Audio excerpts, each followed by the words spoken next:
Assalamualaikum warahmatullahi wabarakatuh. Alhamdulillah, kembali bersama saya Zulkarnain El-Maduri. Sufi adalah sebuah hasil pemahaman dari muslim-muslim yang ingin mendekatkan diri kepada Allah dengan cara menempuh cara-cara tertentu yang sengaja dibuat oleh mereka. Sufi ini paling marak di Indonesia karena Indonesia menjadi tumpuan dari semua sufi yang ada di dunia. Indonesia menjadi garapan tokoh-tokoh sufi dunia, baik mereka yang menokohkan diri atau mereka yang ditokohkan. Semuanya tertuju kepada Indonesia. Mata dan keinginannya ingin melihat Indonesia menjadi kantong terbesar dari amaliyah sufi. Baru-baru ini, yaitu sehari dua hari yang lalu tepatnya, di Pekalongan ada muktamar sufi internasional, tepatnya tanggal 29 Agustus atau 12 Safar. Tujuannya tidak lain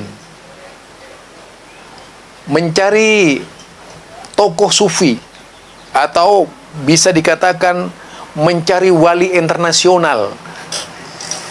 Jadi siapa yang pantas dan layak menjadi wali internasional, dan siapa yang harus menjadi tokoh atau mursyid internasional, siapa pula yang harus bergelar wali. Seharusnya seperti itu sekalian. Walaupun mungkin tidak ada yang dimasukkan dalam kriteria tersebut ya, atau dalam ketentuan-ketentuan tersebut dari program yang dibuat oleh mereka. Hadir ketika itu juga Presiden Prabowo, Ganjar dan sebagainya, yang langsung pada waktu itu katanya sih Prabowo itu diangkat sebagai ketua panitia muktamar. Prabowo itu. Kemudian kalau kita lihat orang yang cukup terkenal di Indonesia, seorang ulama yang tak asing lagi, yaitu seorang Habib Yahya. Di dalam perannya adalah sebagai seorang tuan rumah, sekaligus orang tua sufi di Indonesia, sesepuh sufi di Indonesia. Ya mungkin kalau dari sisi kenegaraan patut kita bangga, karena Indonesia menjadi tuan rumah. Itu kalau dari sisi kenegaraan. Tetapi saya sebagai seorang muslim itu banyak pertanyaan dengan sufi. Nah, sebelum saya mulai dari kritik saya ini, coba Anda dengarkan berikut ini. Media, energi, bermanfaat seperti itu yang sangat bagus dibahas dalam muktamar ini. Adapun Ketua Panitia Muktamar Sufi Internasional tahun 2023, yakni Prabowo Subianto, turut hadir dalam pembukaan Muktamar Sufi Internasional di Sahid International Convention Center yakni Menteri Sekretaris Negara Pratikno, Panglima TNI, hingga Gubernur Jawa Tengah Ganjar Pranowo. Ada hal menarik saat Jokowi menyampaikan wawancara cegat seusai acara. Tampak mendampingi Jokowi yakni Menteri Pertahanan Prabowo Subianto dan anggota Dewan Pertimbangan Presiden Muhammad Lutfi Ali Yahya atau Habib Lutfi. Sementara itu, Menteri Sekretaris Negara Pratikno dan Gubernur Jateng itu. Jadi Habib Lutfi Yahya, kita tahu bahwa beliau adalah seorang tokoh yang sangat dikagumi di kalangan Nahdien, warga Nahdien. Tokoh yang ditokohkan. Tidak seperti paham lain tentunya, apalagi yang diindikasikan Wahabi oleh mereka. Tokohnya pun diledek. Tapi kalau kita jangan mencoba meledek tokoh-tokoh aswaja, bisa berakhir di penjara, itu bedanya. Kalau mereka bebas,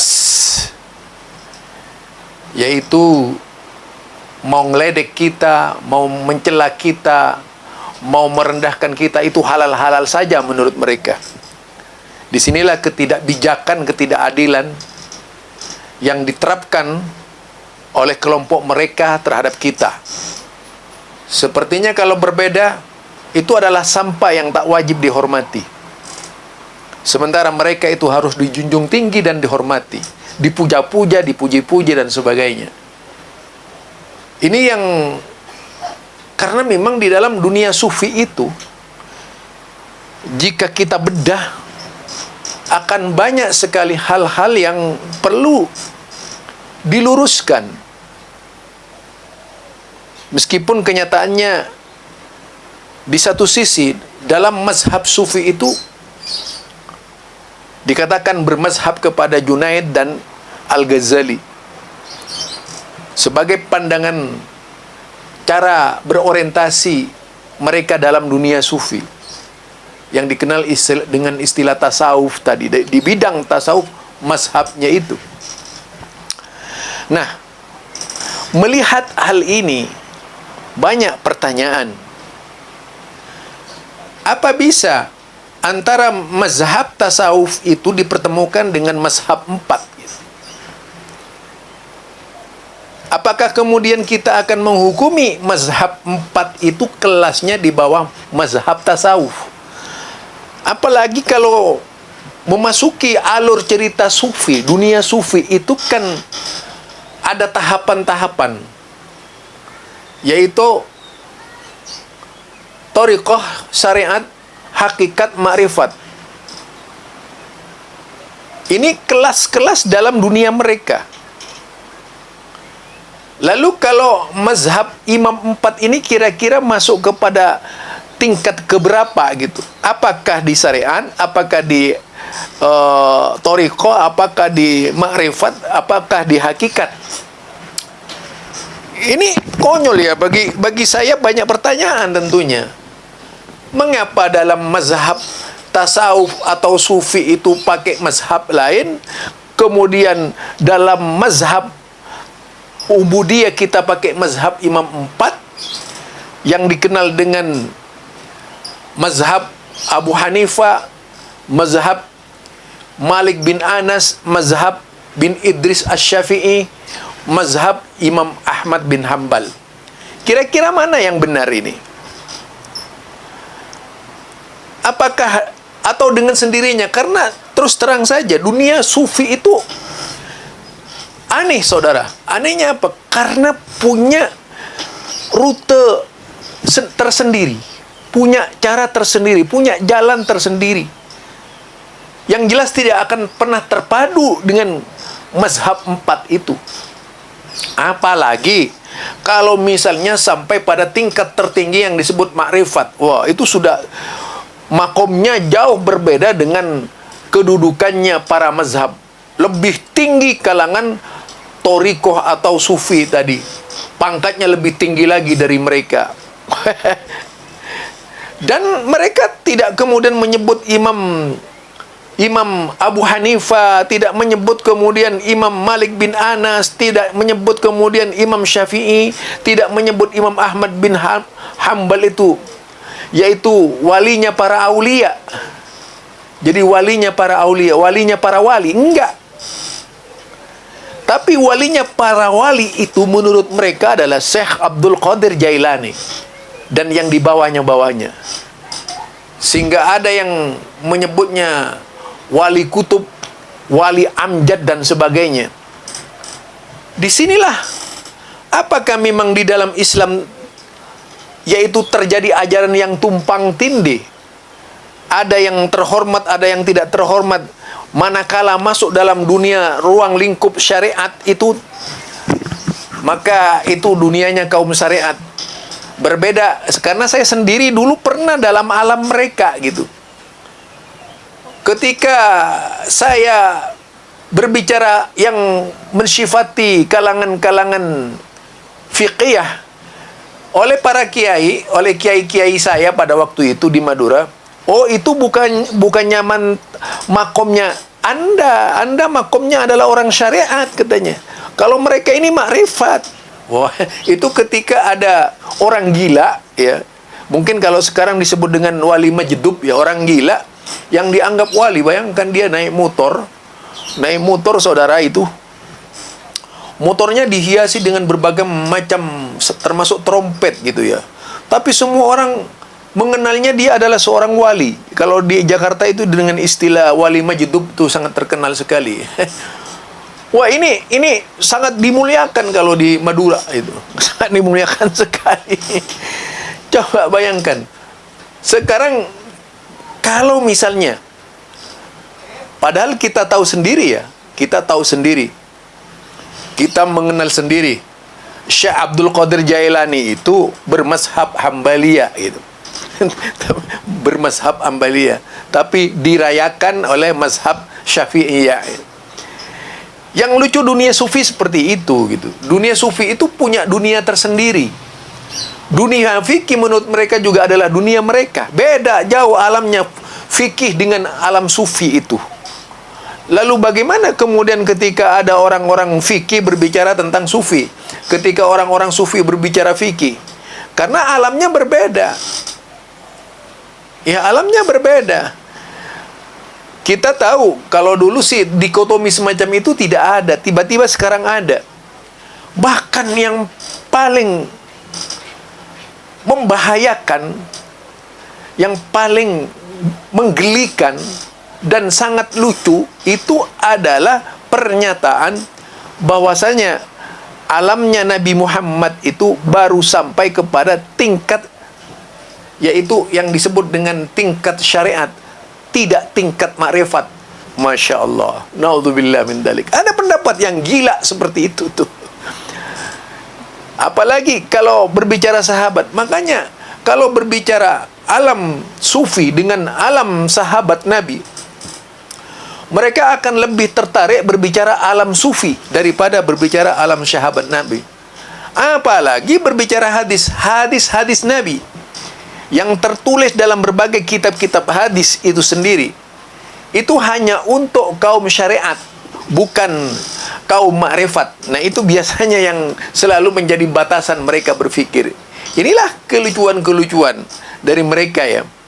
Tentu inilah yang perlu diluruskan.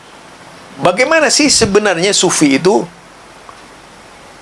Apakah Imam Syafi'i itu adalah seorang mursyid? Apakah Imam Abu Hanifah seorang mursyid? Apakah Imam Malik bin Anas seorang mursyid? Apakah Imam Ahmad bin Hambal seorang mursyid? Mungkin kesimpulannya mereka menjawab, ya itu mursyid fikih. Berbeda dengan alam sufi. Makanya orang-orang sufi kebanyakan yang saya kenal sekelas Amrosi katanya, sekelas Dr. Rozi misalnya, itu daya hayalnya sangat tinggi. Rata-rata suka menghayal gitu. Menghayal ketemu Nabi. Bayangkan, tidak ada seorang pun dari Habib yang mereka menjadi tokoh-tokoh sufi yang tidak ketemu Nabi. Semuanya ketemu Nabi. Dan kita belum pernah mendengar dari kalangan sahabat yang sangat cintanya, mungkin cintanya tidak ada yang menandingi cintanya para sahabat Nabi itu, tidak pernah ketemu Nabi Muhammad sallallahu alaihi wasallam dalam mimpinya. Kalaupun ada mungkin 1-2 orang. Lah orang sekarang ini yang jauh dari Rasulullah sallallahu alaihi wasallam, mimpinya sangat luar biasa. Hampir seluruh habib-habib yang menjadi tokoh sufi atau ulama-ulama yang menjadi tokoh sufi mengaku dirinya ketemu Rasulullah sallallahu alaihi wasallam, baik dalam keadaan tidur ataupun dalam keadaan sadar. Ini kan sangat lucu.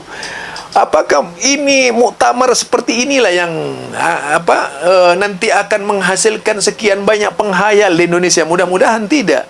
Tetapi solusi terhadap pemikir-pemikir sufi, bagaimana manajemen sufi dibuat dengan sebenar-benarnya sufi yang pengertiannya sufah. Bukan sufi dalam pengertian sekarang, tapi sufi dengan pengertian ahlus sufah yang pernah ada di zaman Nabi. Tapi mereka itu adalah orang-orang yang sangat peduli dengan solat. Tidaklah kemudian bukan seperti sekarang begitu masuk kelas makrifat tidak perlu solat lagi. Ini kan luar biasa ini. Ya, bahkan maraknya tahayul bid'ah khurafat tidak bisa dilepaskan dari dunia sufi. Semoga muktamar sufi ini menghasilkan solusi yang benar. Mana yang benar-benar sufi, yang sesuai dengan sunnah Nabi, maksudnya yang